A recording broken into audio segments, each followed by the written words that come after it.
ज्ञानेश्वर महाराजांच्या पालखीचं पुण्यामध्ये आज आगमन झालं। पुढचे 2 दिवस माऊलींची पालखी पुण्यातल्या भवानीपेठ इथल्या विठ्ठल मंदिरामध्ये मुक्कामी असेल। पालखीचं दर्शन घेण्यासाठी पुणेकरांनी आजच मोठी गर्दी केल्याचं पाहायला मिळालं। या सगळ्याचा आढावा आमचे प्रतिनिधी अमोल धर्माधिकारी यांनी घेतलाय, आपण पाहूया। संत ज्ञानेश्वर माऊलीच्या पालखीचं सध्या पुण्यातील संचेती रुग्णालयाच्या समोर आगमन झालेलं आहे। आपण बघू शकतो की या ठिकाणी लाखो पुणेकर जे भाविक आहेत, सर्व वारकरी आहेत, त्या ठिकाणी माऊलीच्या दर्शनासाठी दाखल झालेले आहेत। आपण दुसऱ्या बाजूला बघू शकतो की शिवप्रतिष्ठान हिंदुस्थानचे जे कार्यकर्ते आहेत, या ठिकाणी माऊलीच्या पालखीचं स्वागत करण्यासाठी आलेले आहेत।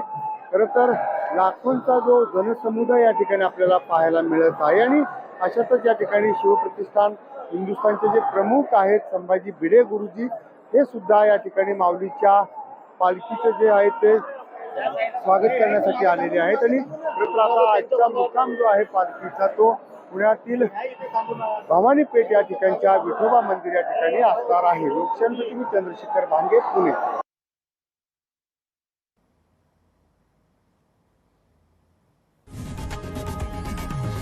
लोकशाही मराठी ऐका, पहा, जागरूक रहा।